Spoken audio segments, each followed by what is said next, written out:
let's try this with the right hand.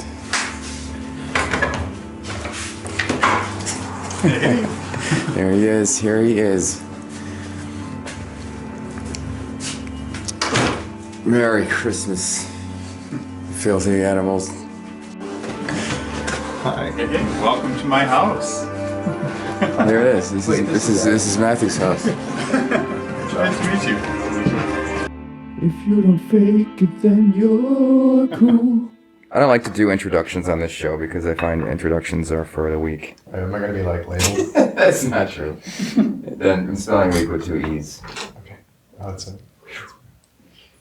Just as long as they put like the PhD behind your name. Oh, even, yeah, you could put that. Yeah. I'm not a doctor. You'll be a doctor I soon. have a master's. You do have a master's? I do. It's a master's degree in? Mass communications. Mass communications. I think you were saying that's like propaganda. That's basic propaganda, yeah. So I think I talked last night with my family about propaganda and entertainment and that. Everything is propaganda already. Mm-hmm. Yeah. Especially now, yeah, you go out and anything in social media, even if it's like somebody posting something, it's their own propaganda. Like, this is my editorialized version of reality I want to show people. Yeah.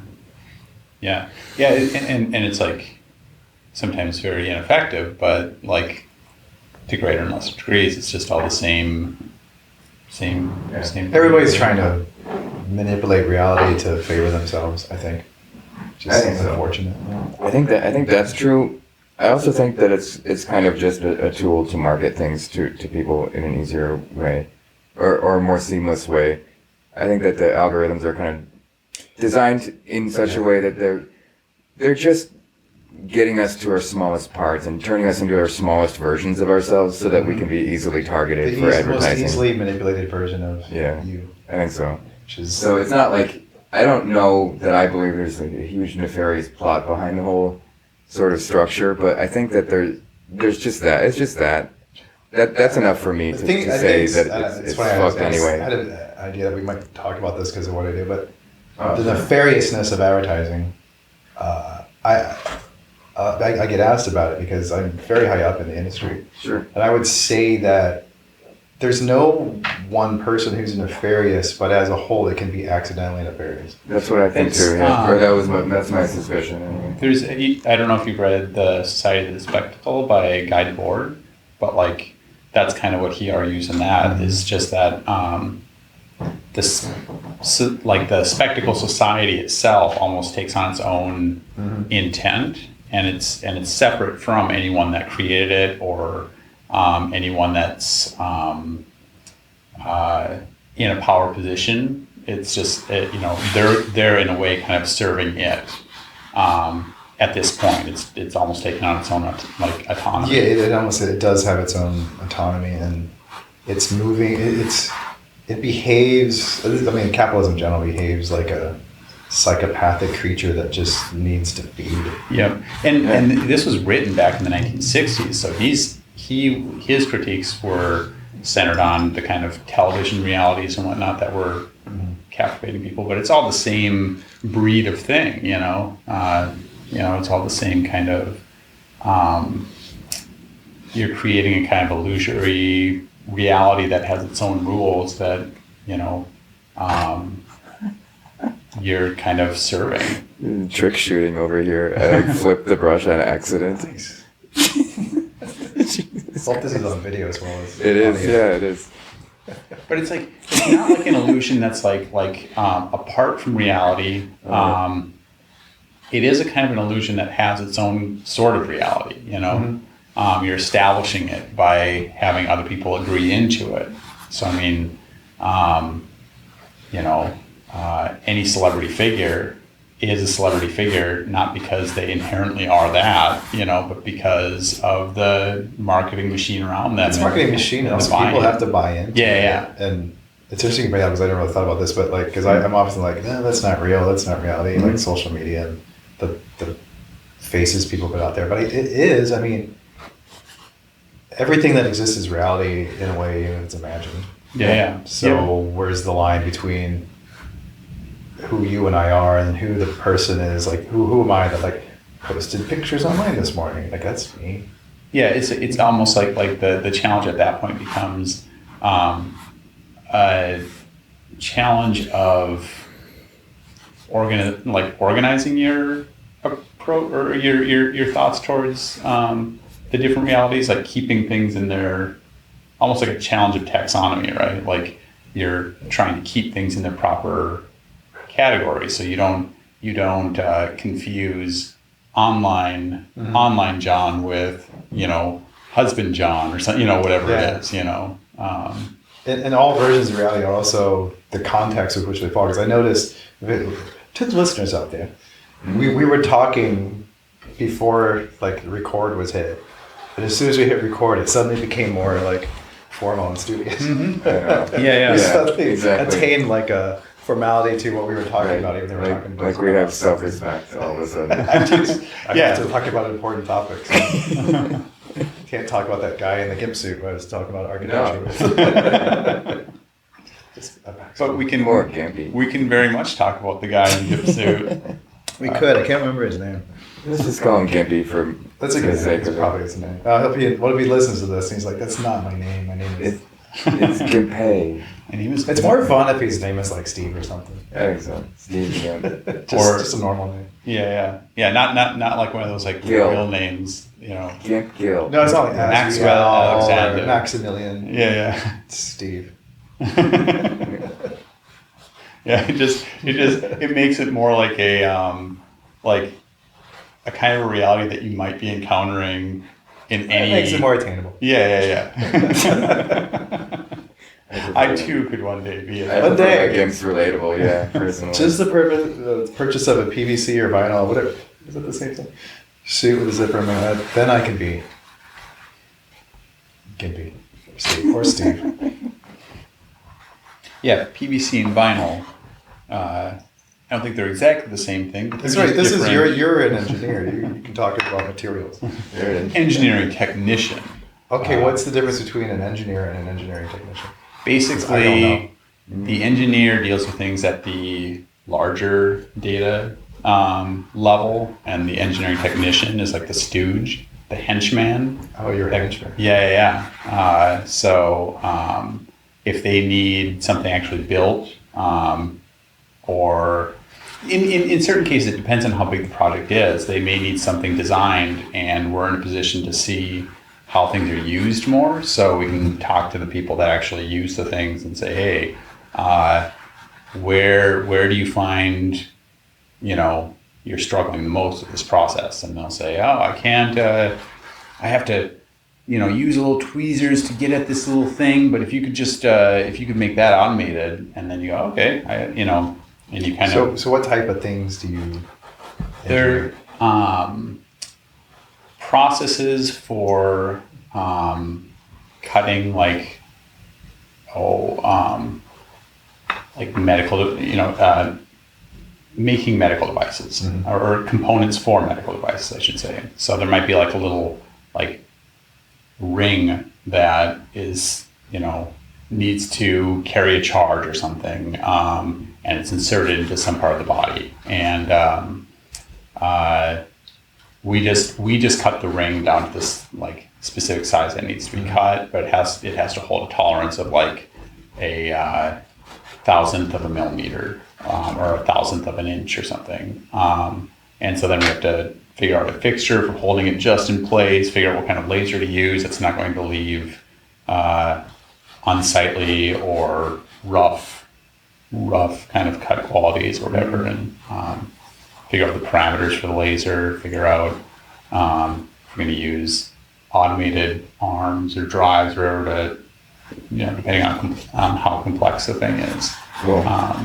That's just because you're part of the world that's like the veneer underneath. Well, everything's a veneer over what you do. Like everything is designed like this. The screw, like the tolerances of it. Like Yep. So you can kind of. I had a friend who would tell me, and I'm not like, my mind doesn't go in this direction, but he would look at almost anything and imagine how it was manufactured. my interest lies more in understanding almost like the intent or the, I don't know, maybe conditions under which things were created, and like so almost like seeing the world as like a product of intent. So I'm more thinking about like, you know, why, you know, if I'm just kind of the everyday experiences of like being in a room or something, I might think like, well, why does trim look exactly that way? You know, what you know, is this a callback to some sort of Roman architectural motif, or is this just workmen of the day using materials at hand? So I'm thinking about manufacturing processes in a way, but not. So the Roman thing, that is like a non-functional kind of layer over it. How much of that plays into what you do? Like, so like there's the functional elements that Right. because beyond being an engineer, you're an artist. Yeah. So I I mean, feel like I'm interviewing. Hey, this is the natural course of the conversation. It's sort of like whoever wants to ask questions can. We all kind of get the opportunity. I've done like to tell documentaries stories, and type things, so it's fun. Yeah. yeah. This is Dick Cavett, and Yeah. Oh, Dick Cavett's my favorite. That's, my voice, a friend of mine, Colin Ambulance, has compared my voice to Dick Cavett's. So, It is. Oh, I've sure. never thought about that, but it is. There's some hilarious. so he would call me interviews that every with time Dick I'd see Cavett. him when I was looking at It's a really good one with, He's a good guy. I think it's Dick Cavett and Tennessee Williams, and they're in Louisiana. They're in New Orleans, and it's like super hot out. And Tennessee Williams is very flamboyant. Dick Cavett's like the straightest dude ever, and I love that the '70s would have things like that where it wasn't made a thing. It was just they had these weird personalities. And we had weird personalities. Orson And Welles. they would just get along. Yeah. There's some. Yeah. He did some Orson Welles interviews that were great too. I was just reading, because they're making a movie of it, and I've been on a Don DeLillo kick, so I've been reading White Noise, and he has this, like all these little sections where the family in conversation are just getting things wrong, and so that's like one of the sub motifs of the book is how much misinformation swirls in a family setting. Mm-hmm. And so at one point one of the kids says something like, "Oh no, that was a play by Tennessee Ernie Williams." That's like Tennessee Ernie Ford. Yeah. Was a country singer. Yeah. And then Tennessee Williams was the playwright, Right. So he calls him Tennessee Ernie. And then just continues in the family. Like, well, one of the first things I got reprimanded for as a kid was my mother she told me I couldn't correct people. It was rude to correct people. I guess I got in the kid where I was always reading and like I'd find out like dumb shit that some kid shouldn't know. Yeah. But then an adult would say something like, actually it's like this, and I was told not to do it. So I imagine that a lot of the dog in my family was the things that were not corrected, and they were just allowed to like form it. No. And then like you get into the world of like pronunciations, right? Like especially when you're a kid that's reading a lot, you don't know. You don't know. Yeah. So like, I think I pronounced subtle for a while. Yeah. That's why on the drive over here, I was thinking because I was listening to a podcast and they did one of those podcast ads where they just read the ad for it. It was for a Toyota, and he called it the opera when the soprano goes out, they sing in what I call an aria. Sure. Yeah. He called it an aria. Oh, nice. I'm thinking like, is aria wrong? Have I been pronouncing it wrong my entire life? Because I only ever heard this word and read it. No, I think you're correct. It's aria, right? Yeah. I think it was. Nobody corrected this. There's like 3 people on this podcast, and nobody corrected them. I was like, oh my god, I have this word.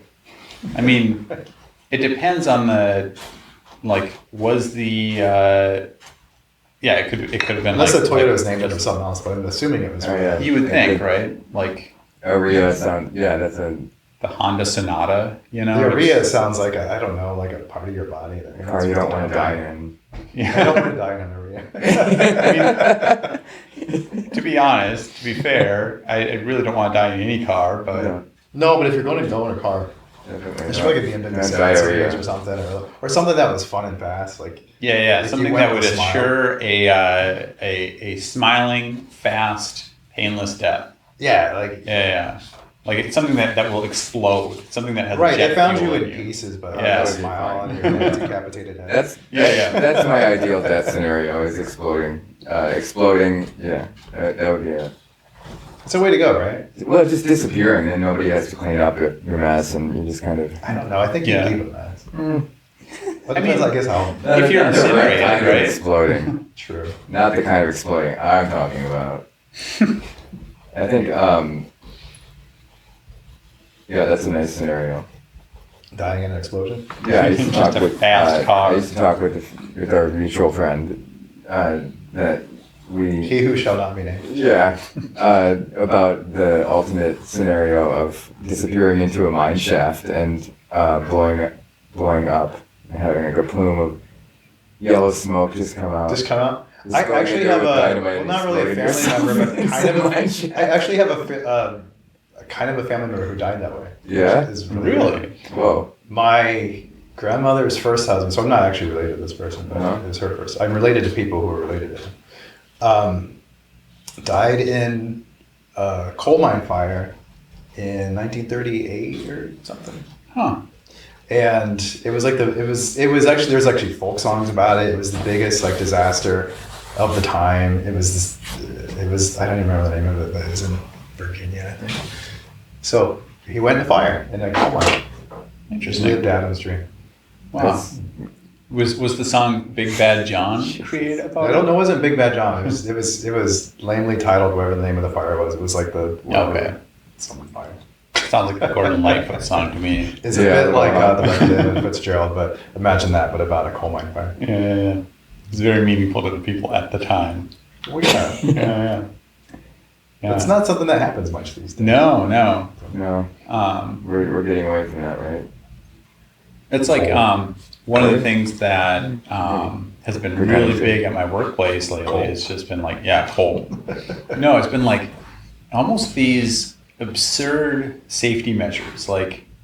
Yeah, we're not allowed to get scratches on ourselves these days. Yeah. They took away all the razor blades from all the processes where we were actually kind of, because of the fine-tuned nature of the process, taking a razor blade and just scraping the edges of a metal surface was a good way of deburring. But someone recently was putting on a glove and was holding a razor blade absentmindedly and slit their finger, and they said, no razor blades plant wide now. That's extreme. And, That's a bit extreme. It is, but apparently we just merged with a different like corporate body. So there's like a bunch of corporate bodies, like or a bunch of I shouldn't say corporate bodies, but a bunch of divisions, and we merged with the new division. And this division now is apparently very big on I safety. think we're doomed. This is like the thing where I think we're doomed, because instead of like just taking that person aside and teaching them how to use a razor blade, I like, was safely. I was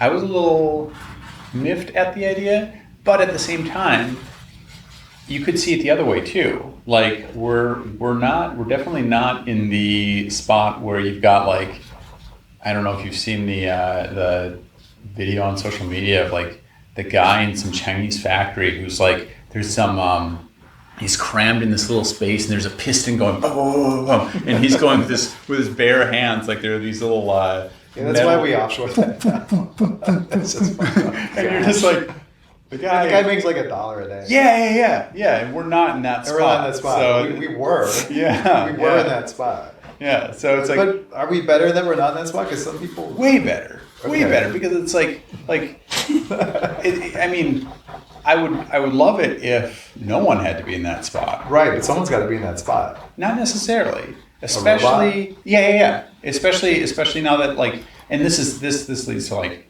weird questions about that suggest topics like universal basic income and things like that. Yeah, But I've it's been like seeing that come up a lot recently with.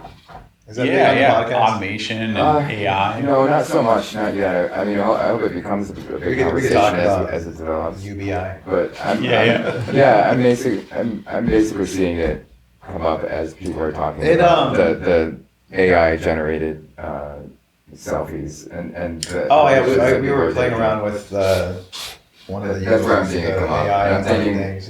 I'm thinking about that as I'm driving today. Why attack art first? Why not take different jobs first? Why take the thing that gives? Well, the question is, people where is so it? much? I mean, there's so many things. Again, that gets back to my accidentally nefarious thing, where Exactly. it's sort of a hive mind of like, let's try this would be cool, Right. without discussing Actually. what impact it's going to have. And I think that's a lot of the terrible things in the world, the result of people just not thinking of the consequences that someone who's not them will face because of something. Creating an immense number of cognitive slaves. Well, you've seen some of the stuff. It actually It's is an extreme interesting. way to put it, maybe, but I think that's the eventual sort of consequence, is that we're just creating cognitive slaves, because all that people will do when the creative sort of jobs are taken is consume. It's all they'll do. I don't know that I don't know that it's going to mean that the creative jobs are taken. Well, they're they're not paid any longer. Well, they won't pay. These things are really good. Have you seen? Yeah. I'm not saying that people will. They're flawed now, but you can see where they're going. I'm not saying. I'm not saying by any Going to means get that people are are going to be painting in the way that they were, or developing concept art in the way that they were, or whatever. But at a certain, at a certain level, they do still have to be used as tools. And I would imagine, just kind of like humans, you mean? Yeah, humans do have to use them. And there's an interesting thing that I'm noticing, because I can tell almost instantly right now anyway, whether someone's posting AI generated art or not. It has a look, but it always. That's exactly it. But I've even seen advertisements on on billboards now, where it's there was an advertisement on like a bus stop, and I was like, that's really well designed. And AI designed illustrations have, like, even if they have a signature look right now, they also have a very they're pulling from a pool of, at least it seems, very competent design. Mm-hmm. There's definitely a hierarchy of what they're pulling from, because it's not. So not shit. Yeah, the idea that's interesting to me, and I don't know how long it will go in this direction. Maybe at a certain point, it pulls from such a vast pool that it can't distinguish between good design and bad design. But I would imagine that if it does continue in this direction, the general public pictorial taste is only going to get more and more astute, and if you have a taste that's going in a certain direction, it still has to be kind of marshaled forward in some way or another. And whether that's, will they get to a point where, like, remember with early digital art, you had to use a mouse for the thing, and then they started developing pressure sensitive tablets that suddenly and then like now tablet, like little, iPads and things like that with like pressure. Yeah, I have Procreate with the. Pro, and it's so great. Intuitive now. It is intuitive, but I can type a paragraph into Midjourney, and it spits out something that's like way better than I could have done. But the point being, what is the so paragraph based visual output is one thing, but what's going to be, how are they going? I know that they're going to make this even more and more intuitive to. I know, but then what happens to the people who are actual visual artists? Their entire lives, like 50-year-long careers, and they're just like, they're grandkids. Because I'm not an artist, but I would play around with just on Procreate or whatever, and then I was on Midjourney. A friend of mine had an account, and I typed in something to do with Amish Star Wars, because why not? Mm-hmm.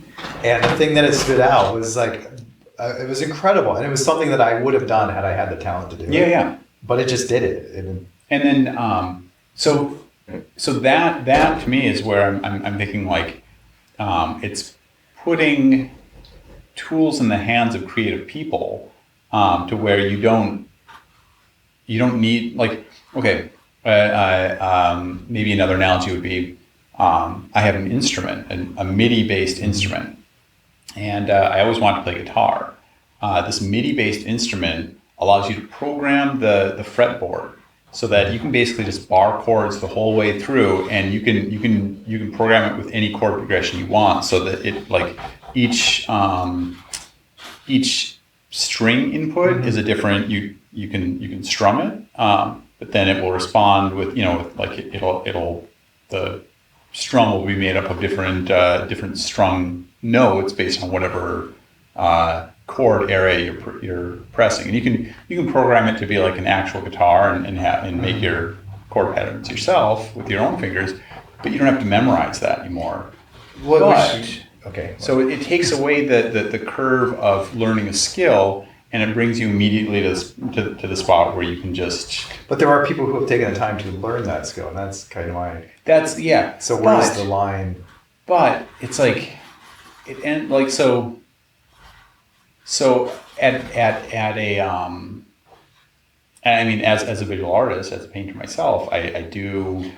And we all concern, do things like this. But for me to but discredit it is hypocritical. But yeah, so there's this sense where it's like at one level I'm like, ooh, they're kind of they're taking away ground from my like I may no longer, like, if I had harbor aspirations to be a concept designer or something, not that I seriously did, but it was one of those things that could have been my ballpark to harbor as an aspiration. Now I may not have that. I'm saying at some point, we're talking about about universal basic income. It comes after everybody. Because now that I'm a writer, there is artificial intelligence writing, and it's been around for a long time. And it was initially used for kind of just feeding like second, third tier news sites just content. It could write basic stories. You'd feed in like what happened, and it would make up some, and you could kind of tell that it was not written by a human. It was either written by a human or written by a human who doesn't write well. And it's gotten better and better, and now it's crossing over into creative writing. And at some point, I'm like, well, there goes my job. Mm-hmm. And then at some point with AI art, like maybe there goes Adam's job, and yours is next. Exactly. No, I've thought about that. So at some point, like, first they're starting at the creative level, because nobody likes paying for art. No, that's why I ended up in advertising, because I couldn't make a living as a writer. Right. So starting at that level is like, that's the most unethical place to start. So okay. Yeah. The first jobs that you take are the people that No one nobody wants to pay already. creativity, and it's So no one then, wants to pay for the subjective. So then you'll have the ability to create as much content as possible, and take the primary expense out of the equation. But here's the that's thing. like if we're gonna that seems like that's the obvious motivation for people to dump money into these projects, is that they're going to make so much more money on content no matter the without having to motivation employ of the people. person who started it, it'll be taken over by people with nefarious motivations. Yeah, I mean, of course, Everything is. that's nature. But if we're gonna take this to a sort of logical end where everyone's getting like an absurd end maybe, where everyone's getting universal basic income, it's like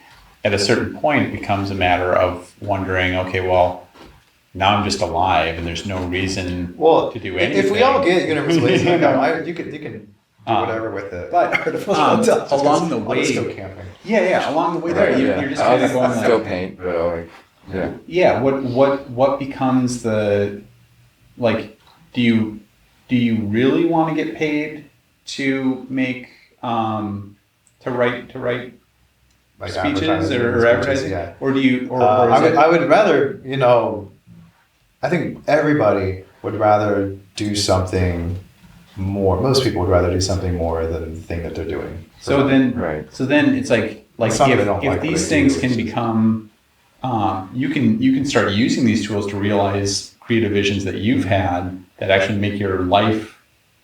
You can start thinking about like creating these odd fantasies that just make your own life more meaningful, and you can tap into AI resources as your own personal creative team.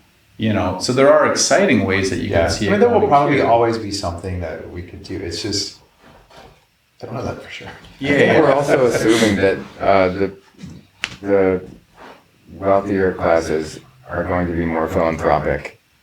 We're just assuming that when we come up with that. Well, they're never how is that money? voluntarily philanthropic. They become philanthropic when it's that or their heads on a pike. I know. Yeah. So that's the stage where it's going to be that option for them probably. Yeah. I'm sure with all these changes, just the social unrest we've seen over the past couple of years, just since COVID and George Floyd, everything is like we've seen the insanity that civilians are capable of. Yeah, we got pretty fucking violent. The veneer of society is pretty thin. Yeah. So if you we saw during the pandemic, like agree or don't agree, like the fact that they threw $3 trillion at the economy to say, here you go. Yeah. That was, I mean, they'd say the reasons they did it, in my opinion, was so society didn't just full on revolt. Because if suddenly, like everybody that's in the service, no one was able to make any money. Like, and no one made money.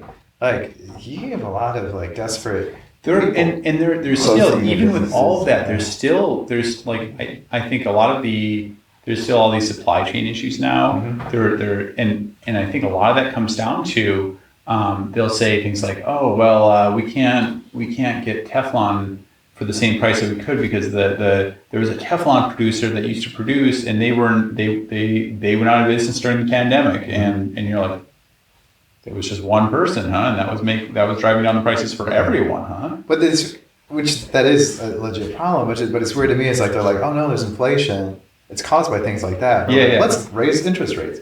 I'm like, that has nothing to do with what's causing inflation. The inflation is caused by supply chain issues. And then you're like, then you're wondering why people are doing things. They've been wanting to raise interest rates for decades. Yeah. The banks help banks make money. Yeah. So it allows for the probably the absolute earning or not absolute, the relative earnings, to remain greater over last year than they would have been with inflation because suddenly what a dollar meant this year is way less than what it meant last year, and even so I would imagine there's something having to do with that.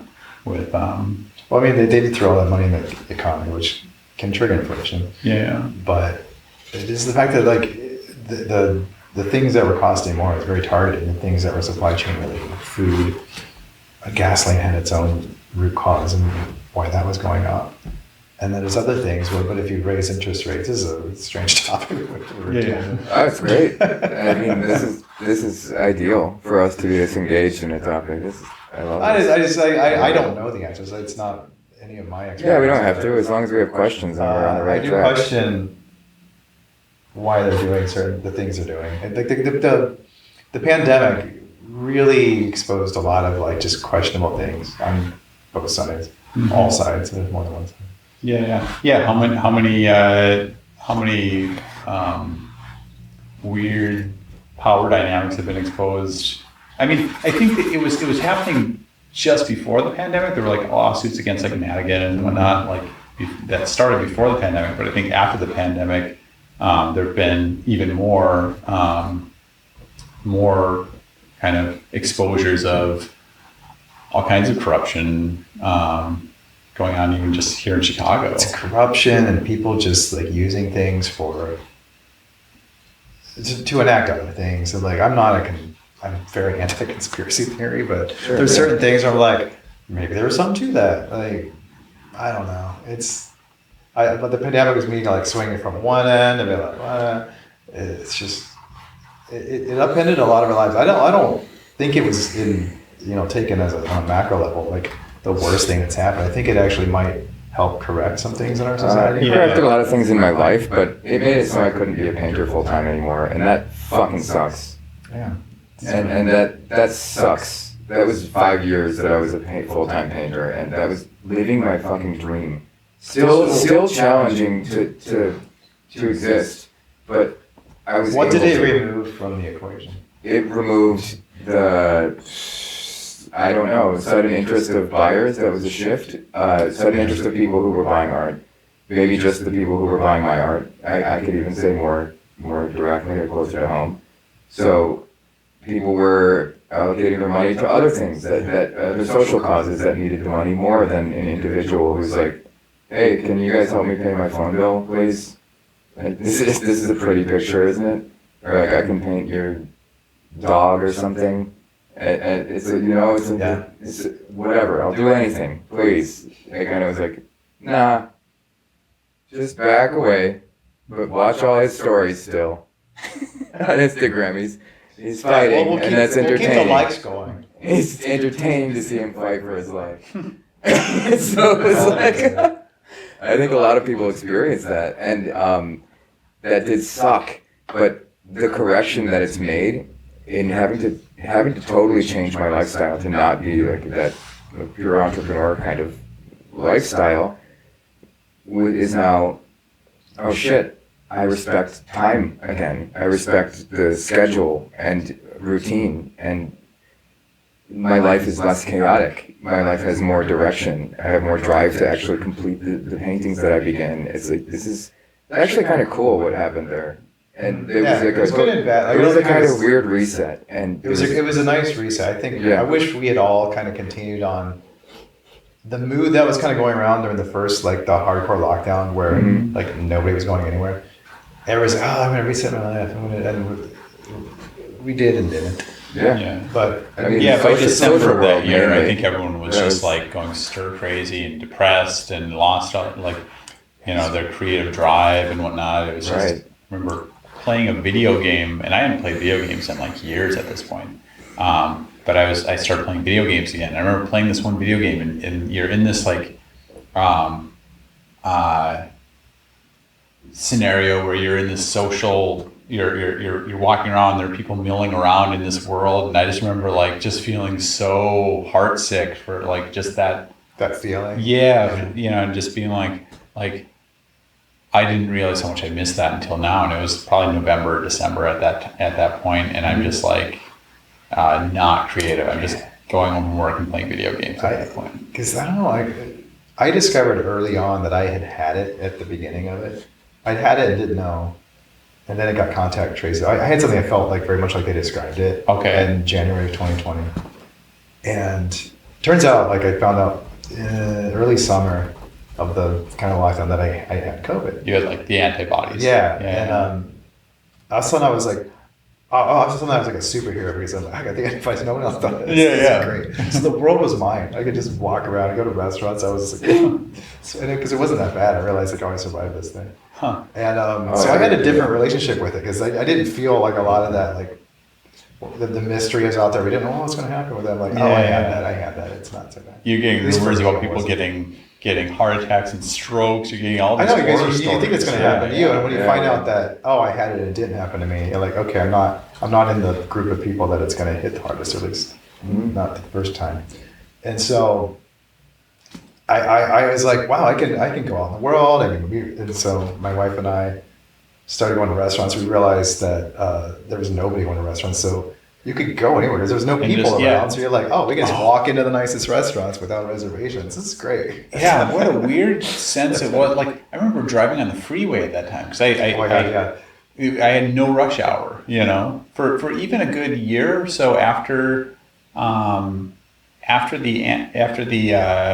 vaccines were available, there was still, I think, until about mid 2021 or so. Like, that's when rush hour started again. But it was weird. Yeah. I remember that April that year, I had to take my car to get something fixed, and they gave me this like really fast loaner. And I remember being on 94 or something. I don't know which. I've been here 15 years. I can't remember which is 90 or 94.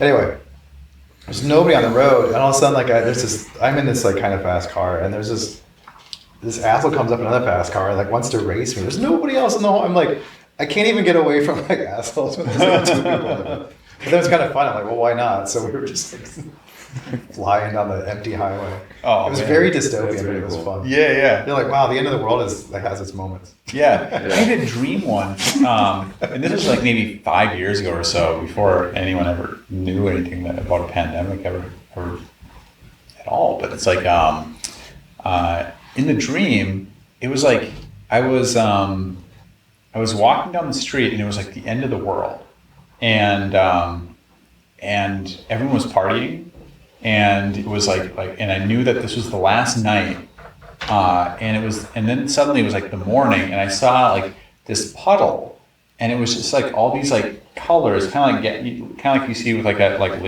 gasoline or something. Yeah. It was like all these rainbow colors, and I'm looking at this puddle full of all these rainbow colors, and I was like, so this is the end of the world. Because it's already happened now. Yeah. You're like, it's not too bad. Yeah. And in a lot of ways, I remember having that same. I was having that like, because I super panicked early on. I had listened to some podcasts like back in December or January of like 2019, 2020. And they predicted like pretty much what was going to happen, but it didn't unfold. It did. They said like 1 million people are going to die. And I was like, oh my God, 1 million people, that's going to destroy society. Well, 1 million people ended up dying, and we barely even acknowledge it. Which is kind of scary in its own way. But so I got super panicked, and I was switching jobs at the time, and so I was even like more nervous, like what's going to happen? And so I was having anxiety attacks and panic attacks. But then when it happened, I was like super calm. Like it was the lead up to it where I was very nervous. And then when I was actually in the middle of it, I was like, I kind of appreciated that it was different. I realized how bored I had been of like the way life was for like the previous 10 years. Sure. That I was like, oh, like my schedule, this like just, it's so suffocating on some level. It's been disrupted, and it's different. I've thought about that with, because I mean, I've been in this spot now for maybe the last year or so where I've been,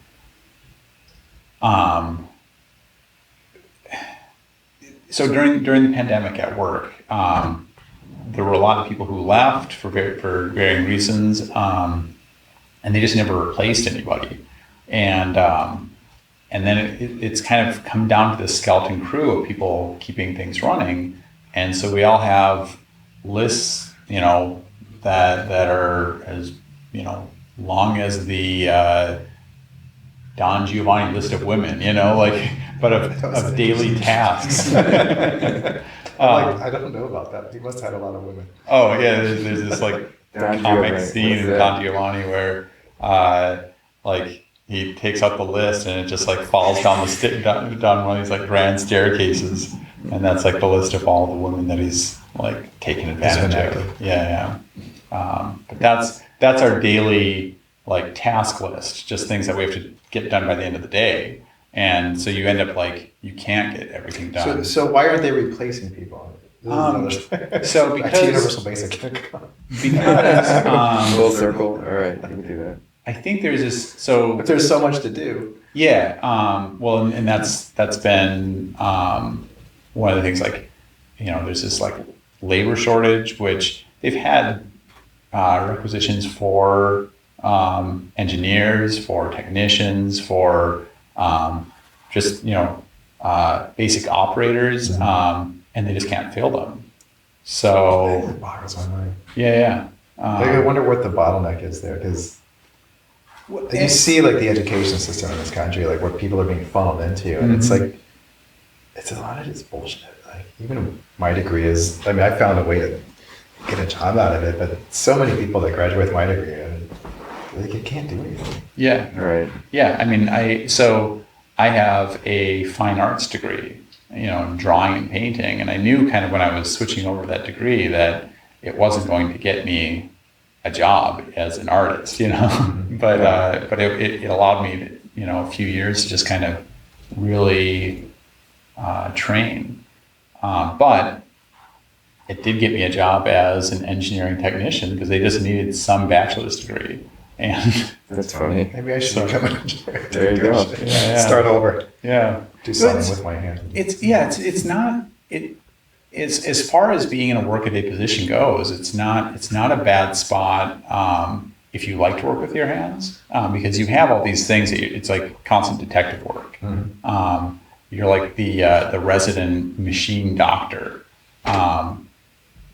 You're constantly being called over to solve these mysterious problems where you're like, okay, so why did it start doing this? At what point is it doing this? Then you devise all these experiments, and you have to figure out ways of doing the experiments without costing the company more money. So you find ingenious ways of using scrap material or things laying around to test different aspects of the machine, and finally you come up with some kind of a theory, and you're like, okay, if I can reproduce it in this way, then we know what we're dealing with. And sometimes you do, and sometimes you don't, and you can get that adrenaline or that endorphin rush of. No, it's cool. Like, you're part of like this hive that's making things slightly better every day. Yeah. Which is but how society moves forward. But you start and that's that at its best. When we had when we had more populated staff, I remember being sectioned off to just develop this one process with this engineer. And her and I just kind of were unavailable to deal with any other thing, and we figured out this process, and suddenly we're getting these weird results, and we figured out why we were getting those, and it was really fun. We were just like we were working with another company that was machining the fixtures for us, and we were making the fixtures better and better, and now it's just kind of going from. It feels like you're going from fire to fire, and you're just kind of putting out basic operational fires. You're like, you're not making anything better. You're just kind of going, oh, that thing broke down. If it doesn't run, we're not going to be able to ship this order. I got to get that thing running. I feel that American society, not to change the subject, operates on that level now. Like, I feel we stopped planning to make things better, and now we're just like, oh, that's broken, fix that. That's broken, fix that. You think after the pandemic? I know. I just think it's just in the last 10, 15 years. That's just where we've gone, and I don't know why. I don't know if anybody agrees with that. But. I don't know. I only perceive that in my own life, but I don't think it's for the same reason as other people in what you're saying. It seems like there's a lack of... Putting out fires or whatever. We're putting out fires. It seems there's a lack of inspiration. I see the movies we're making, the products we're turning out, the cars we're making, like the big industrial things we're making. Oh. Like there's a couple things. I mean, I think a lot of reasons why people admire Elon Musk, which I won't get into. Sure. But a rocket that goes up in the air and lands back on its ass is neat. Like that's a thing that I feel like the 50s and 60s were just filled with things like that. And the movies, one of the really interesting trends that I've noticed, at least lately, especially on streaming like Netflix but I've noticed it in the movies I've gone to in the theaters as well, is the beauty of the cinematography, the universally it's fantastic. So amazing. Like it's like you're watching a moving version of the advertising poster.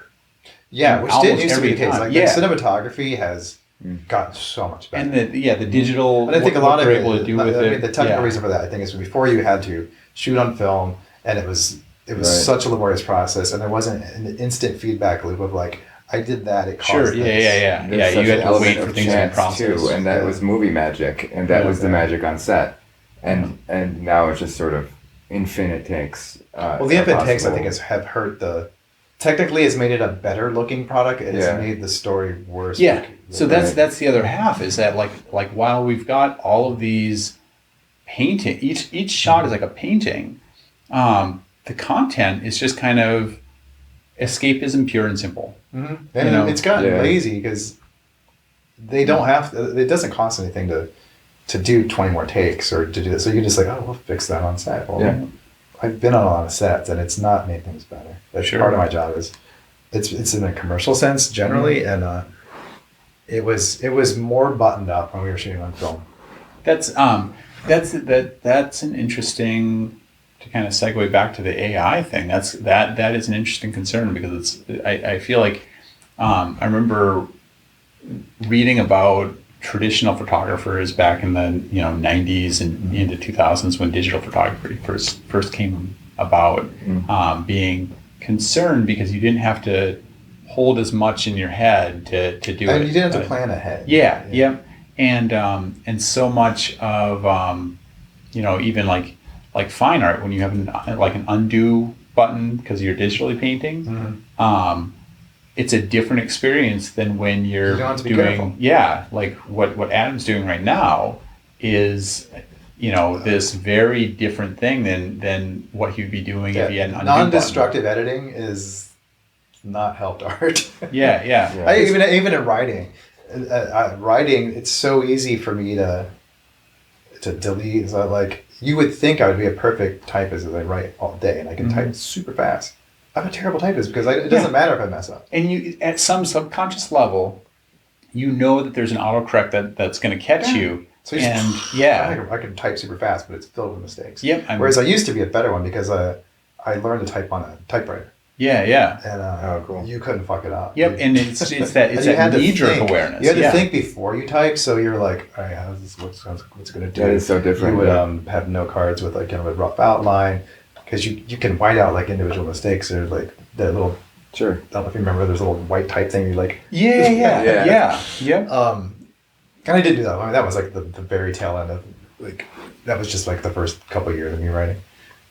It's still different now. And it's like that with film, as we discussed. I don't think we mentioned on the podcast, but my wife is a photographer, but she also shoots in film, and through her, I've gotten back into shooting film. And I remember probably every film photograph I've taken.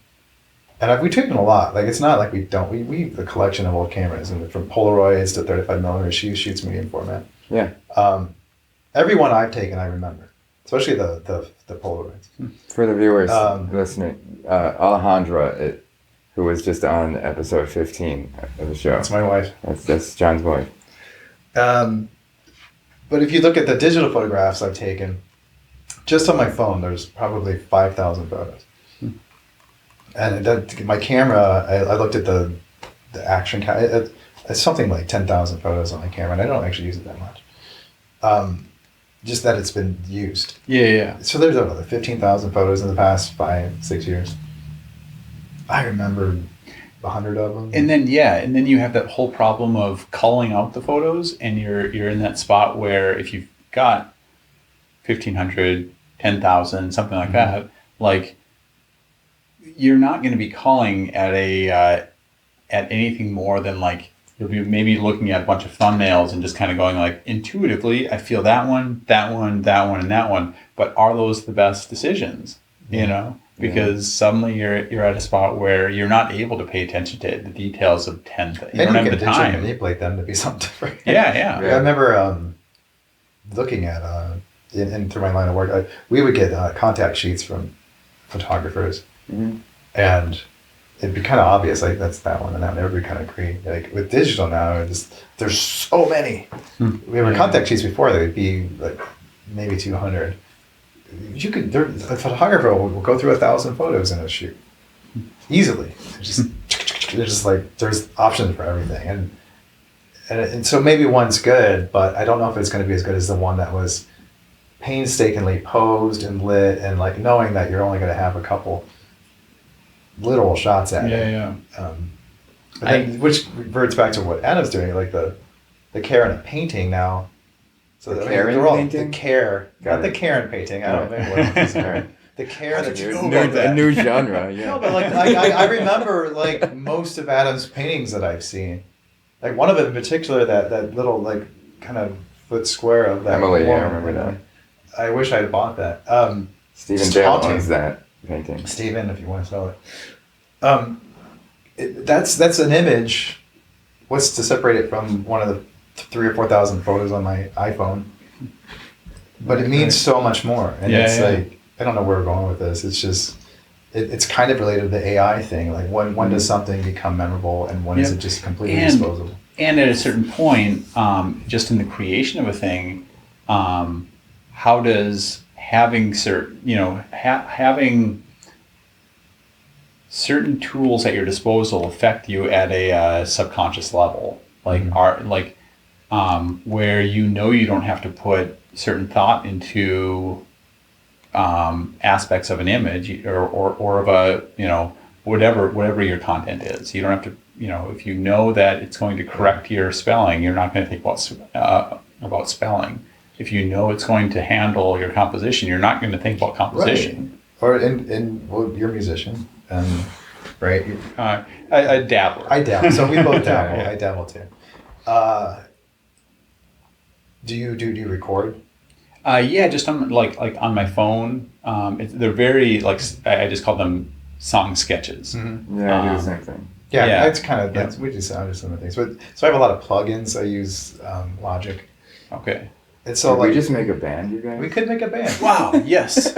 I do the recording. Like I could be like, that's a Shure SM7. Yeah. That's a. So I do. I play with a lot of recording stuff, and so I have plugins, for example, for reel-to-reel, running something through a reel-to-reel deck. Okay. And it's interesting because I played around with it, and it has fun. And I also own a reel-to-reel deck, like a real one. And it's interesting to me that it's nothing. It might sound sort of the same. Yeah. But the action is completely different. I'm putting the same. I'm pushing the digital buttons, and I know what each thing is doing because it's doing the same thing. It's an emulation. Yeah. And then doing this thing, and there's something about the process of actually doing something that makes me think totally different. The actual playing of a real 1960s 70 Mellotron versus the Mellotron plugin on a synth is very different. It's very different. Then that tactile thing. Yeah. I think it does something that with feeling your of dropping. creativity. Of the thing but dropping. I think we're entering a point there where people are just abandoning. Well, a lot of people are they think that the fake thing is just as good, or they think it's the same experience. Mm-hmm. Yeah. Maybe the end People result don't to have the training to listener to know might- any different. Yeah. And so it's like I don't know, but then I catch myself doing the same thing. Like I'll take stupid photos on my phone, and then I have all these photo apps, and I just like cheese them up with like these vintage filters and crap instead of actually shooting. Mm-hmm. And I can't Yeah. shoot on but I just like I'm gonna put some grain on it. I can put some like dust and like light leaks just because it's stupid and fun. Yeah. But like I do it because I think it's cheesy and it annoys my wife. She's like, God damn it, you put it through your VSCO or whatever. You stupid shit. I think it's kind of fun. Mm-hmm. It's not the same as a film, and I don't think it is. But there's a whole group of people that think that is as good as having gone through the process to learn how to do the real thing. And Sure. that's worrisome because the process of learning how to do it requires so much more care and forethought in what you're doing. And that's where that kind of brings me back to like the idea that when you bring the whole situation to a sort of absurd end, kind of omit the realities of maybe the economic realities from it, and just think about what the potential of the processes are. It brings you back to this point where if you have all these things at your disposal, you're going to have to choose at some point how you want to engage reality, how you want to engage life. Mm-hmm.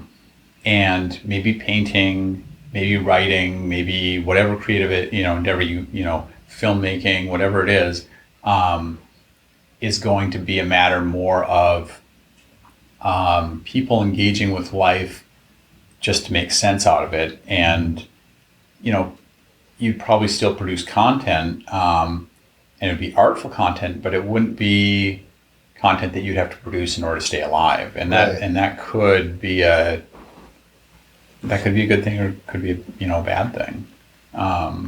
Because at a certain,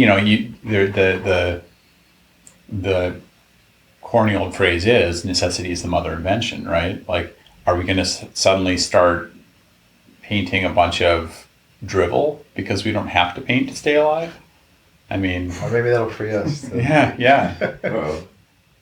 But I think the disposable nature of all this, the emulations and the AI, and it just creates a society that doesn't ultimately care about anything. Because I recently bought the reel-to-reel, and I was thinking about it because I played around with the emulation of it a lot. And what I didn't count on with the emulation was the tape involved is very expensive. So a 10.5-inch reel of ATR master tape is about $85. And that's running at 15 inches per second, which is about 35, 40 minutes of music. So you got to really think about what you're doing with it. Sure. And even to say if you're making a mix, you say you're just like taping stuff, you're making a mix of it. If you're putting a mix on Spotify, you're going to put like 300 songs. It doesn't matter, you just add one, you can move them around. This you have to like think, like, do I really want to dedicate? And it creates a thought and care, and that thinking you put into it and prints on you, and you end up just having an affinity for something. You like it more. Sure.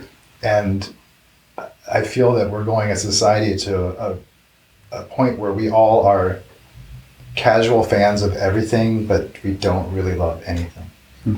That's a weird tangent. No, but That's no, a but good that's one. Do you want to take a break on that note? Just kind of cut the episode Yes. in half. I usually like to do that in the middle. okay.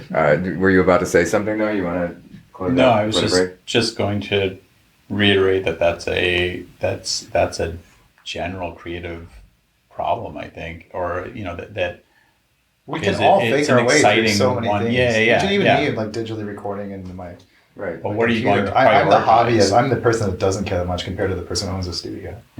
Yeah, but yeah, once you prioritize that one thing, and you really fall in love with it, that it can structure a whole different way of engaging with the world. Like I remember getting on the same topic. I know we're gonna take a break.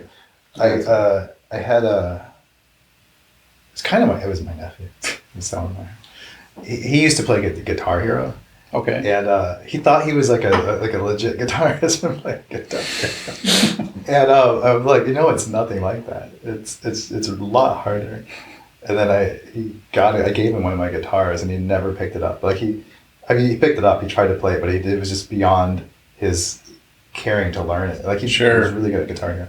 And then the actual like Les Paul was it was foreign to him compared to that. Like that was more enjoyable because you could. He liked doing that. It was not this. This was to get good at it. It takes a lot of effort. more. You have to really love it. You can't callous just your like fingers. you have to really love it. And I'm not Yeah. criticizing it for not really loving it. It was just the difference between those two pursuits. Yeah. Like one is a game, and the other is like no, you really have to pay attention. Yeah. So Cool. Okay. Well, we'll be back, or we won't. You're gonna have to stick around to find out. Starting recording. we're back. So, we've had some realizations, we've had some things forgotten, some points missed, and now we're gonna try to entertain each other and the world again. Okay, we can monetize. I want to do an advertisement for Trader Joe's Kentucky bourbon. Yeah, we should have Don't a forget bottle that out Thomas Kincaid advertisement too. I'm sure you can. Oh yeah, you know It's what? very good. Hey, second half of the I'm trying to figure episode. out what it is because I'm sure it's Second half of the episode, more the second guest gets the close up. Been rebottled. There you go. I'm trying to figure out what Well, it it's is. from Kentucky. We know that much. Well, all bourbons are from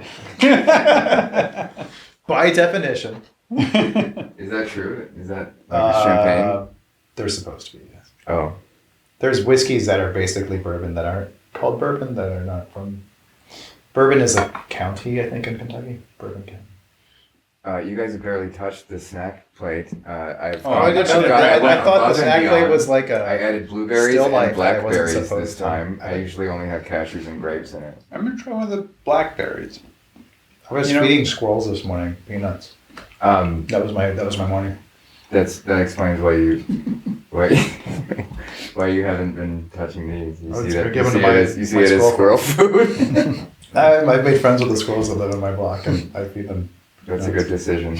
And you're like, They come right up to I me. don't think I am a rodent.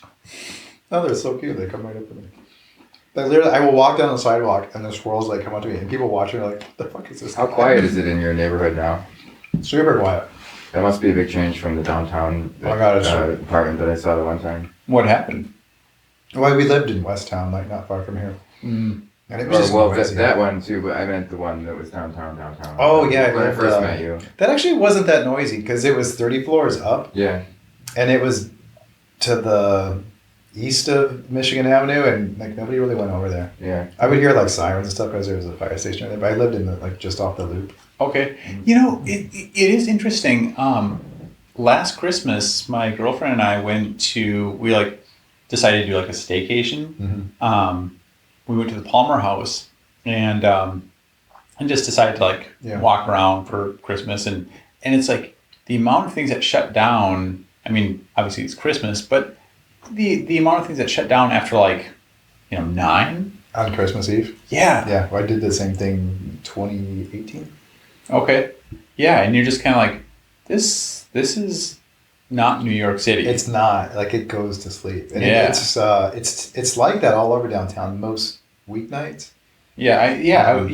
Because there was a time, like maybe about a year ago or so, I was creating a few drawings, and I just wanted to kind of take my impressions of the downtown area, take a few photos of myself in narrative-like positions, and then just kind of collage it together and see what I came up with. And so I'm doing kind of urban exploration downtown with a camera, and I'm realizing like after 8 or 9, it's just dead. It's dead. There's nobody there. I used to do the same thing. I would go on loop walks with my camera. But your Christmas was the most dead I've ever seen it. Yeah, Like Christmas morning, I got up in 2018, and I walked my dog across. We were at the athletic club. Yeah. Sure. Yeah. Across the street. It's across the street from the Beam, so I decided to walk my dog to the Beam. Okay. And so it's just like I didn't see one person. Yeah. Which is crazy. It's Christmas it's almost morning. depressing, This is one of the most storied tourist traps in Chicago. Yeah. And I'm just me and my dog at like 8 o'clock in the morning. So I took one of my favorite photos of him and I just in the Beam, and there's nobody else around. I'm like, this is weird. Like, how is it that It is kind of in cool, this though. giant city, me and Cosmo are the only ones that had the idea to go to the Beam? Yeah. There's nobody else around. And for me, like, and I don't know if this is just from my own personal experience or just how I'm wired or what, but it's far more like soul replenishing for me to like walk around downtown and be around like lots of people than it is to be like walking around in nature. There's something for me that just feels like I'm interacting with living. That's interesting. Yeah, I relate a little bit with that. I think that there's like a stress level that I'm used to. I've lived in cities for pretty much all of my adulthood, and there's a kind of stress level that's just kind of my comfort zone at this point, that it's like what separates the city mouse from the country mouse. You think you could like switch on that? Because I think there's this baseline of I need this kind of buzz going on, otherwise it seems strange. And the serenity of nature is important, obviously. I'll always marvel at mountains and sunsets, and of course. Yeah. But I understand a little bit about what you mean. I relate with that. See, because Alejandra has recently become I've convinced her of the quiet ways of Evanston. She loves it. Because she grew up in Bogota, as you know. Mm-hmm. And I grew up in a very Is that quiet. in Star Wars? Is that a planet in Star Wars? Yeah. It's just it's in the Dagobah. It was blown up for being a peaceful planet. It does feel like it has a little bit of that vibe. But so like when I moved to Detroit, I think the quietness of Ferndale in Michigan, like outside of Detroit, like threw her. But eventually she ended up liking it as an option and as a sort of a counter to the Chicago like bustle. I've still never been to Detroit. Detroit's So very how small. many years did you guys live there? Sorry, I'm Over asking John 5. so many questions. I will ask you some more questions soon. I moved back after I was married for a little while when I was in college. After I was done with one, I went to like a ministry school and then met someone there. Gradually kind of broke with my faith over the next few years, but had already been married to someone who was, and that wasn't the reason why we divorce or anything. I think it comes down to sort of that same kids issue. Kids, no kids. Yeah. The question. Oh, we talked about that during the break, I guess. But yeah. The electively not having children. We're the No Kids Club? Yeah. Yeah. I don't know that I am. I just will need to. No Kids Right Now Club? I would need to be with the right person, and right now the person is nobody. So You can't have kids with nobody. yeah, I can't have kids by myself and not able to do a virgin birth yet. Work, man. But I ended up moving back to my hometown and then getting a studio in this like kind of downtown area. And it was desolate. It was like this is a small town that is, I got a job at a machine shop making tractor parts. One that allowed me to be off for 4 days a week and then just paint. And I had a studio that was above like an old shoe store that used to be an old hospital or it was an old clinic. And it had this like 1940s kind of film noir private eye office kind of look to it. And I remember just feeling like, and it was like in the prairie area. So like you could hear the howling wind on lots of days. And, the overture, have you ever heard the overture to Tristan and Isolde, the Wagner? I have, and I can't place it. Would you like to play it on the kalimba? Yeah. I pulled some weird I instrument. know I've heard it because I've heard all of Wagner's works, but I don't remember which one it is. But it's like this very, very like mournful dirge-like piece. And I remember that once it would start to get to be like, late fall and all the grass is yellow and there's just this just howling wind and there's no one around and you're walking around this downtown, and every time you're walking around the downtown in Wilmar, Minnesota, you're basically walking around in the pandemic version of the downtown here in Chicago. I've been to, my sister lives in a town like that. Yeah. And so you're just kind of, you're all alone. And I lived like that for like 7 years. And I mean, I was harboring future visions of maybe like, building my own place out in the country where I could just kind of live off the grid and have solar panels and like, and plant a Rousseau, like, or not Rousseau, Thoreau, like, garden. And just like, I had a friend that actually did. And so it made me realize like, the Henry David Thoreau sort of vision is very doable still. I had another friend that did something very like that, but she had a CSA. And so that she was able to have. CSA stands for what? It's, what is it? Something subscription. Yeah. Cooperative subscription. It's like maybe it's the wrong acronym, but. No, it seems right. I just wanted to know. So it's a subscription to a vegetable drop off, and you get fresh produce every 2 weeks or something in the during the harvest season, or throughout the growth season. But in any case, I was just thinking in terms of almost like complete. Like I made this like immersive, like panoramic. It was a painting, but it was like an installation at the same time. And I had a friend that had a gallery, and we showed it like for one night. But it was like this huge thing that you have to go inside of, and like and then when you there's this viewing position. It's so cool. Yeah, I've only seen pictures.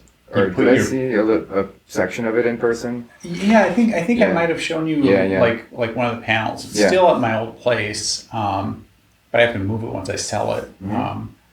But it's just big enough to where I'm using it for storage still, even while my old place is on the market. But yeah, so you just like you end up kind of getting your fill of lonesomeness. And suddenly I think during that you think period, you want it, and then you get it. Yeah. Now it's almost like I think I built up a bank account of 7 years of like expenditure or or maybe of like deposits of like desire for socialization, to where now when I get into a very social area, I'm just like, oh, this is just so. Do you think it can go the other way though? Because I think that I banked 9 years of Chicago. And then I was like, I want to chill out for a bit, and then be on the way. If there's anything I've discovered in my own experience is that like hard and fast personality traits do not exist. You know, you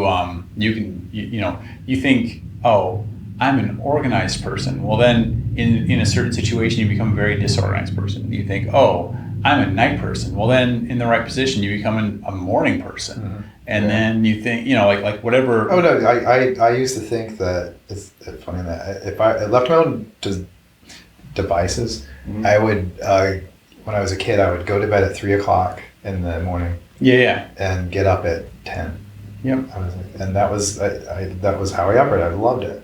Because nothing to me was more creative than midnight to 3 a.m. I did a lot of music back then, and that was when I did it all.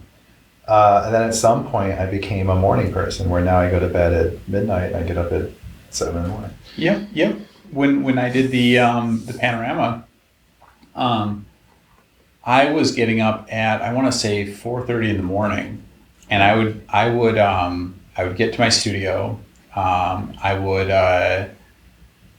would make my coffee, and then from about 5 until maybe like 2 in the afternoon, I would just paint. And then 2 in the afternoon, I'd realize that I've been kind of maxed out from just over focus. Mm-hmm. And but it's 2 in the afternoon. And I would, if it was at the time during my stay there where I'd actually met a lot of people, I could call up a friend, and we could make plans to meet for dinner or whatever it was. I could plan a trip to go to the metro area or whatever. And it was kind of nice because that's when the world is still going, and so to have put in a full creative day, and it's still, the shops downtown are still open for another 3 hours. Your friends are still at work, so they're still open to making plans. It was kind of a nice little spot to be in. And then like I was in the spot where like my first energy was all used in the, towards the thing I wanted to use it towards. Perfect. My energy now gives out. I mean, that's why I don't stay up as late as I used to. All my energy used to arrive at like 11 o'clock at night. Mm-hmm. Yeah. Oh, isn't it that to me has been one of the, so like this last year or so, I've been kind of questioning my spot in life. Like, okay, I never did choose to pursue an artistic career because I wanted the creative freedom from any kind of like market defining intuitive constraints on my creativity, so that I could make weird things like that giant panorama or these weird continuous narratives that I like to paint, knowing full well that people aren't going to buy those things. But it's like the people that do make their living from selling things like, that they make, get to this point where they get to have the energy to make what they want to make. And I'm now in my 40s, and I'm starting to realize that like I wear out. And I like that happened to me. Yeah, and I'm just, and it's depressing because I'm like, okay, maybe I made a wrong turn in life. Maybe I do need to think about reshaping my career and going into an area where at least I can be exercising my creative muscles, so that when I get home, I'm not just having a day of non-production. That seems common, but I think that people like the resurrection story quite a bit. I left my day job I hated for my art career. I think people love that story so much. Because everybody, I think, deep down wants that. I see it constantly being, of course. So they see that and they want to encourage that. The people who've been artists all their lives and have been like trying to be, not artists all their lives, you can do both things. But what I mean is the people who've been trying to go full time at the art and struggling forever. The world's not so nurturing, I think. Office culture is not so nurturing to that narrative. They want the resurrection story. They want the resurrection story. Sure. Yeah. And then how long does that That's my last? theory. Because That's what I It's a mean. good theory. People like they like a narrative because they want to invest themselves in it because a lot of people are in that situation where they want that to happen. Yeah. They're unhappy in whatever lot they're in. Good for you. Do you I'd remember? be like, this guy's just like, You did it. here I am, I've been at this for 20 years. And I'm like, fuck you. Here's AI. Who do you think you are? Erase You think you're better than us? I'm going to create a program that does what you do. Special rules for you and your... That's the musician story too. I think there's some kind of like special rules for But it's also musicians. But the thing is, I know so many musicians I know a lot who did make it when they were younger, and they basically convinced me that I don't want it because it sucks. Yeah. Yeah, Right. that was like so when I was in art school, I was initially in art school for animation. Yeah. And I interned at a place. I don't think I knew that. That's pretty cool. And not only did I intern at a place, I started meeting people that were in the industry. And I remember getting a dose of reality and realizing, okay, if I want to be able to pour out my dreams or whatever onto, and make them into an immersive experience that people, will be able to partake in and share in the fantasy of, give it a social reality, as it were. Like, I'm not going to be doing that. And that's like planning to be a rock star. Yeah. Like, it's realistic to think of getting a job in the animation industry, semi-realistic. Mm-hmm.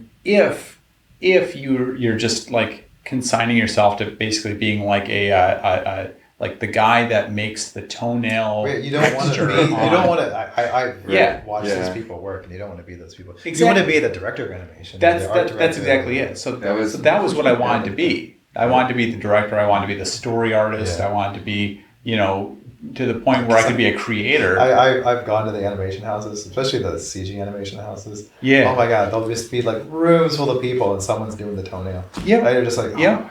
And that was in where every frame, because people think a lot of the stuff is more automated than it is. Sure. And you'll just see people like in the most monotonous situations. Yeah. They're there 13, 14 hours. And I find myself like realizing that, right? Like, and I'm like, okay, I really like I've been taking at this point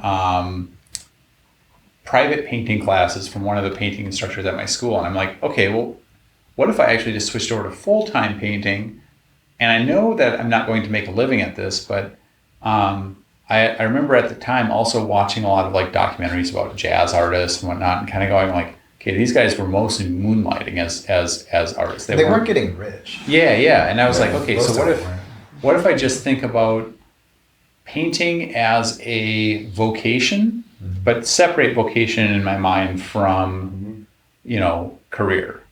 So like I can have a career as whatever I want, so long as it allows me the time and space to create, to do my vocation. Yeah. And I went down, I think I don't know if it's a mistake, because I'm not happy with where I'm at, but I chose a career that was directly adjacent to what I wanted to do. And so when I spend all day writing at work, I don't want to do it outside. I've heard of that. I've heard people saying that a lot. But at the same time, the pro to that is that even when you, like, I'm sure there are periods where that changes and you do want to, it comes in waves. But and it's kind of seasonal. You're remaining creatively active enough. You're stretching those muscles so that you're and not. I think it keeps you that muscle active, and in some way keeps you young. You have a sort of like a standing army, as it were, so that when you're in wartime, you can deploy. Yeah, because it atrophies if you don't use it.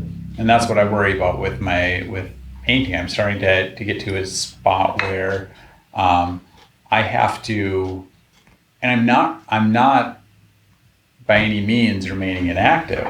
I'm making a point to paint every night when I get home from work, but that amount of time is diminishing. I might have been painting for 4 hours after I got done with work, 5 years ago, and now I'm painting for 2 hours. Well, watch it, because like I was the same with music, and I don't play anymore. Like I used to, every night I used to record. That peaked maybe 15 years ago, and then it just gradually went. Yeah. And then to the point where I haven't played I don't play guitar. I played guitar once, I think, in the past month. What will you do now that you've identified that publicly? Sell my guitars. So, viewers, there's a guitar for sale now There's on like 8 Facebook guitars for Marketplace.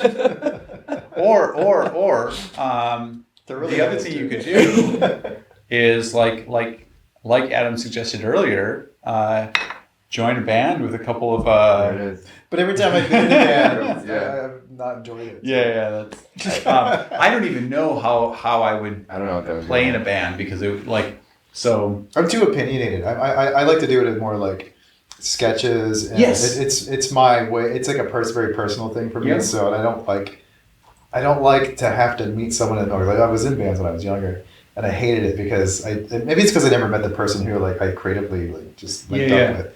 Because we were always kind of at odds. Like I want to do this, I want to do this, and then just we'd end up like doing something, but it wasn't anything either of us wanted to do. I was I would jam with some coworkers after work, and one of the guys was just like this guitar virtuoso kind of a guy, and everyone would get so frustrated with him. One of the guys would just like yell at him each time, because what he would do is he would just use like we'd be playing, and then all of a sudden he would just use the jam session as an excuse to just kind of show off and just start doing his own thing. And we'd be like, how are we supposed to support that? Oh, yeah. I put that guy with I have a friend.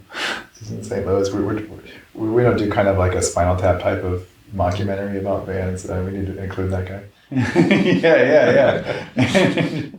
And I just remember like one of these guys already kind of had an anger management issue, and so like he would yell at you for petty stuff, but when things would happen that would already, you could tell, be kind of taxing the patience of other members of the group, his face get red, and he's just sitting there like.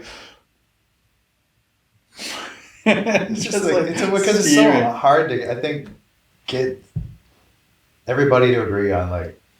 You're lucky if you find the people that all want to go in the same direction. Yeah. I think most people don't, and I guess maybe sometimes that can work where it takes two disparate things and makes something better out of them. But usually it's just like I remember my friends. I wasn't in this band, but my friends had a band when I was in college, and I'd sometimes try to jam with them, but they all got like they were into drinking, then they got into marijuana. When they got into marijuana, their taste changed into like jam bands. Yeah. And we had been into like Joy Division and post-punk, well at least post-punk bands. And then they suddenly were into Fish or something. Root, Fish, and 311 randomly. And I was just like, what the fuck? Yeah. And so they all wanted to go one way, and then like the guitarist was like, I don't know about that. And then they floated a name by me, and they're like, we're gonna call ourselves Roadside Jesus. And shout out to Roadside Jesus fans at the Richmond mid-90s. And I was just like, it was funny. It's like, how did you go from like a bunch of people that wanted to play post-punk, Like New Order, like Echo and the Bunnymen, whatever, and then to emulating Fish. It's like it's so hard to be in a band because like you wake up one day and all your band members are suddenly listening to the the Black Crowes. I remember having to sit through like the Black Crowes CD with them once. I was like, oh no, God, this is so bad. Maybe this whole societal shift that we've been describing, aging myself. Like maybe it's all the result of pot having been legalized. Like it just creates a lot of music. Like society collectively was. That's right. Like what now they've all drifted towards what would Fish. Society have been in? Like they legalized cocaine or they legalized MDMA? Or It's like the music.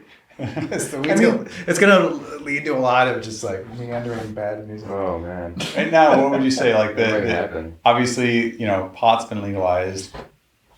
Speed's been legalized for a while in the form of like Adderall and things like that. Oh, yeah. So like we've got a pot and a speed driven society right now.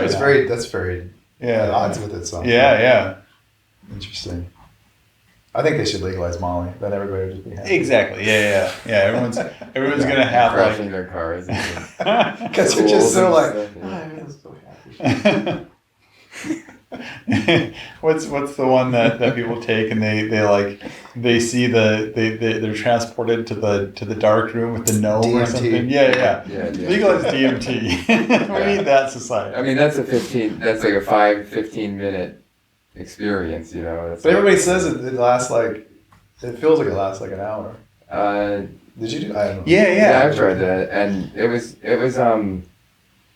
incredible. I mean, it was like nothing else. Like I went to not to glorify drugs, but this one's a pretty. No, I'm actually really curious about that one because that's the one that everybody equates to like pulling back the layers. I mean, like seeing the structure that it like now this. It's weird that everybody has like a very similar. Yeah, experience. I floated above a bar in this alternate dimension with these like blue-skinned creatures, and they were all just like, "Welcome! Finally, you're here. We've been waiting for you to get here for so long." Did they teach you? Why don't you like make this more available? Yeah. Where have you been? Did they teach you something? Because like usually that's They that's taught part me of how it, to right? feel welcome. Okay. That's great. Is that what you did? I don't think that I retained it. I still feel remember- pretty unwelcome in every situation. I've always had vivid dreams, and I remember like describing this dream to someone once, and they were like, "That's just like a DMT trip." But I was like, it started out, and I'm in this like shady building, and there are these like gangsters that are after me, like 1940s or something, like gangsters that are after me, and I'm in this kind of maze, and I get out of the maze, and there's this boat that's like flying, and this ferry boat, like she's like paddling this ferry boat, and she's like this beautiful woman. She looks like Natalie Portman, but like wearing like I'm sure it probably came from like the original Star Wars or something, but like she's wearing like this like Egyptian headdress or something, and she ferries me across this city, and I'm looking at it, but like we're on this invisible river, and I'm looking at the city, and she's like, "I'm so glad you've come. I've been waiting my whole life for you." And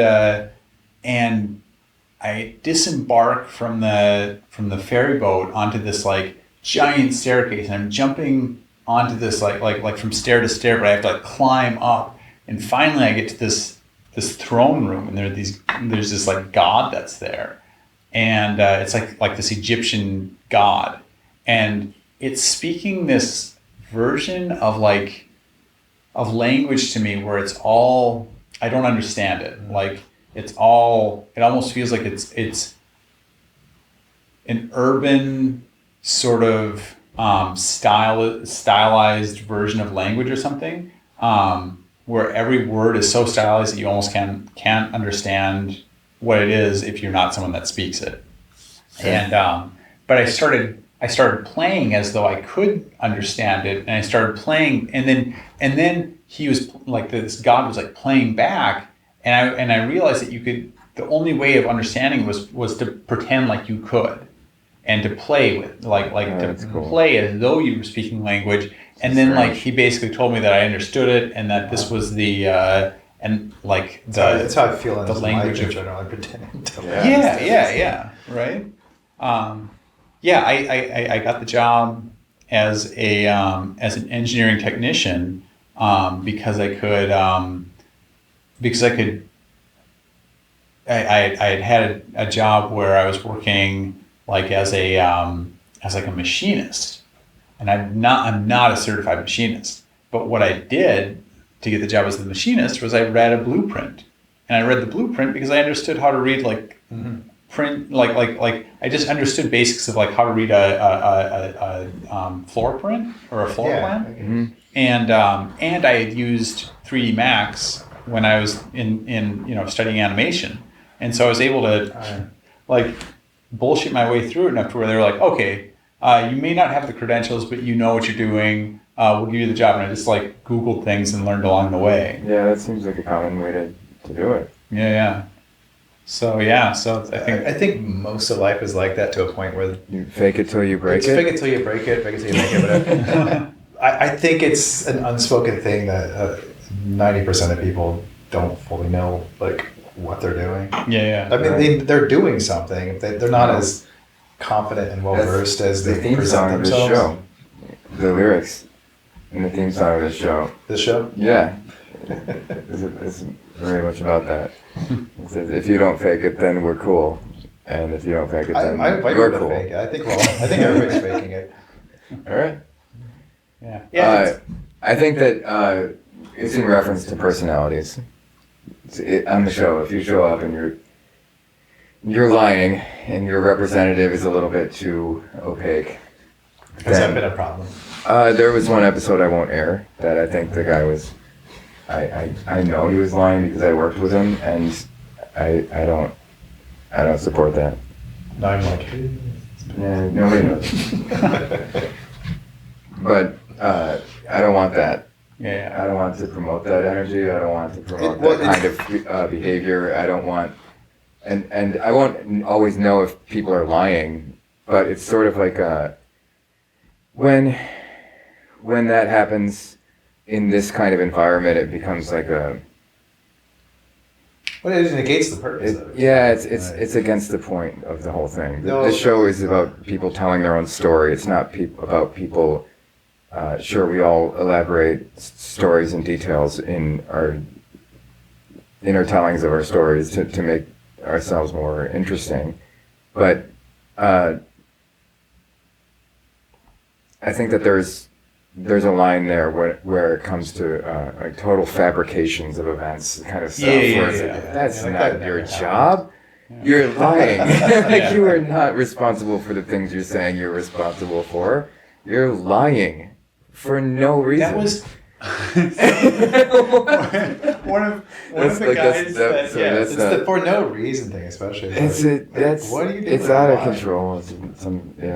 One of the guys that I used to work with, one of the guys that did leave during this time where everyone's left, apparently the HR person found his LinkedIn account, and he had he's an engineering technician like the rest of us were. And he put on his LinkedIn that he was the plant manager. You're going to have to change that. I remember coming in once and he would get... but at some point that's going to get found out. But yeah, I think there was just he was a very capable person, but I think that the thing was just that he had a self-esteem issue or something and just needed to feel like he was even more, Though I also think that kind of works for on some level with a lot of people. They just have that bluster and they just go with it. Yeah. Okay. So yeah. From what I understand, this could be him blustering more, but from what I understand, he went from being an engineering technician to being a civil engineer for Racine or something so. I'm sure he blustered his way into that job, but he's doing it. But he did it. Yeah. I've encountered people like that in my industry. Really? Yeah. And then probably that to some people too. Frank Lloyd Wright was very much that, right? He kind of claimed some of Sullivan's designs for his own, and kind of. So I think it works for people if their capability, if their skill set can actually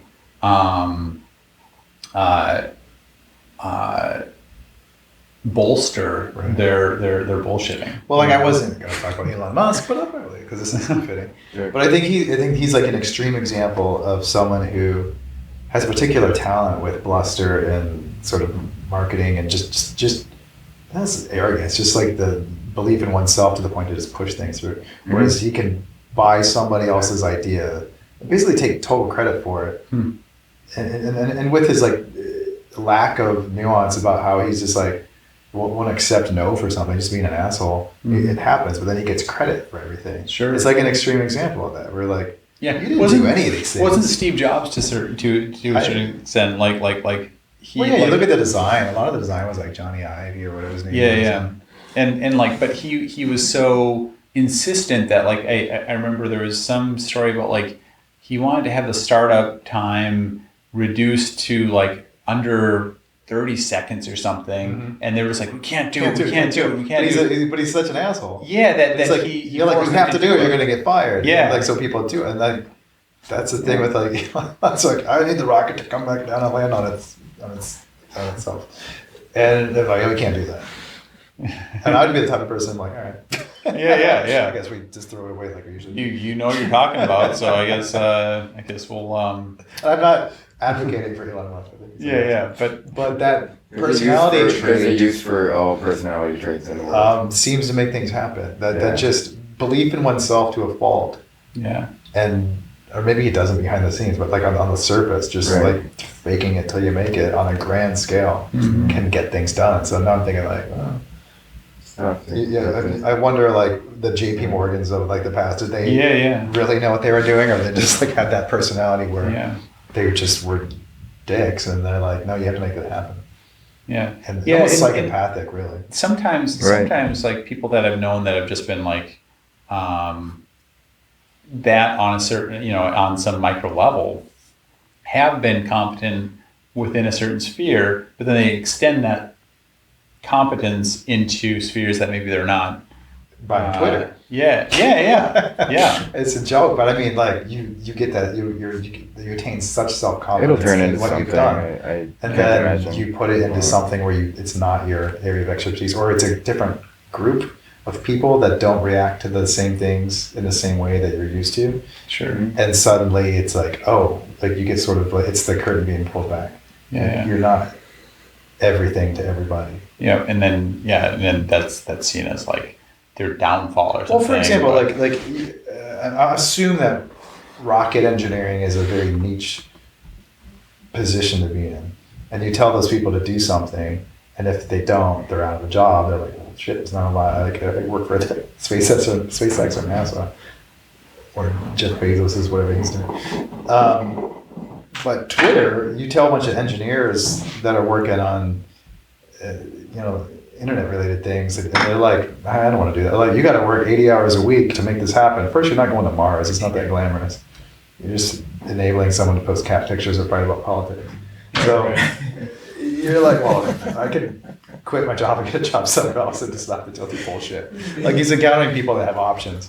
Yeah. And so his force of will. People that in many cases probably had their own, some successful company that was maybe compelling enough for Twitter to bring the person on rather than be a competitor of theirs or something in some aspect or something. But it's like people like that aren't going to be out of work. They're just going to make another company. Just gotta go it goes somewhere else. Like I know Leander Rover had this whole initiative to hire people that were just fired from Twitter because they wanted people with that mindset. Yeah. So they were just like, ooh. Yeah. That just happens? Yeah. Yeah, I want to say, remember with the early days between Google and Apple, like there was so much. Yeah, cross-pollination. Yeah. And then when they kind of split off, I think there were a lot of things like that where like, if you've been let go from Apple, come right over to Google, there's so much vice of that versa. In any industry, a lot of things start looking the same in the industry because the people that do the things just hop from one to the other. Yeah.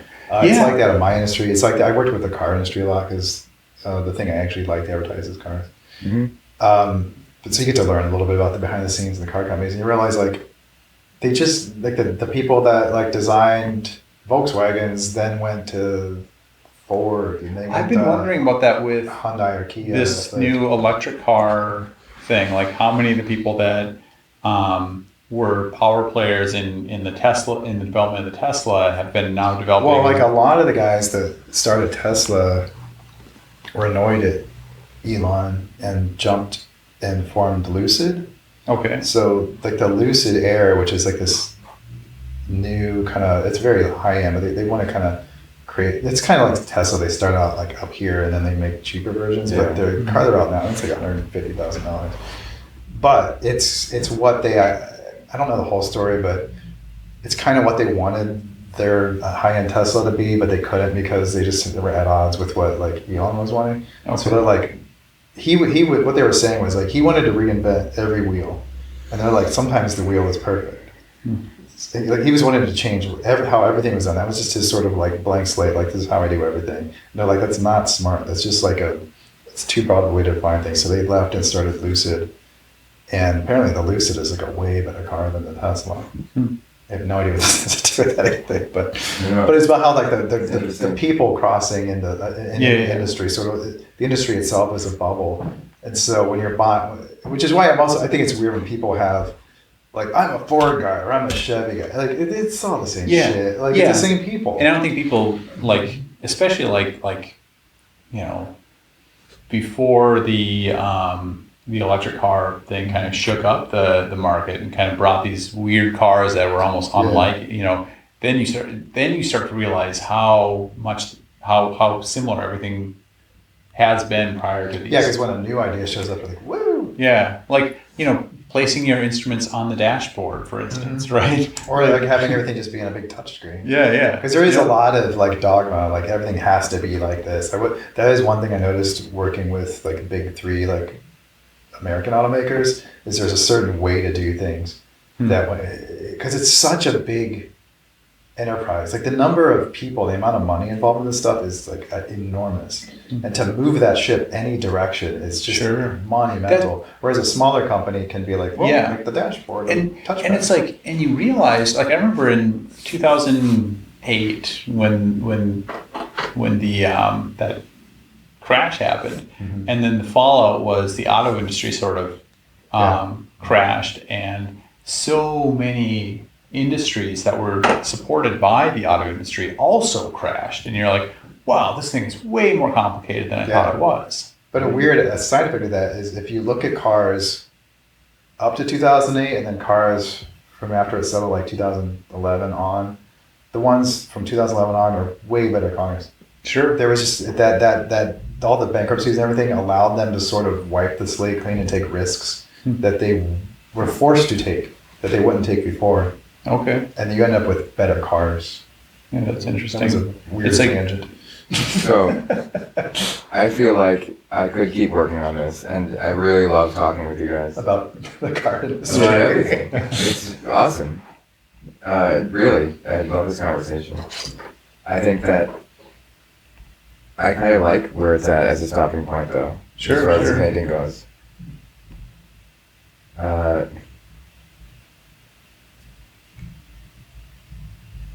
Yeah, I mean, I'm gonna choose to call this done. Okay. All right. So we can continue hanging out if you guys don't have any plans. I have no plans. Yeah. But it won't be on camera. Oh darn! I only hang out on camera. Yeah, I know. It's like, you press see, like time to hit the old dusty trail. So.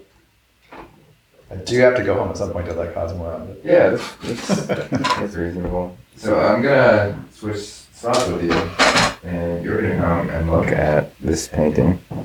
God damn it.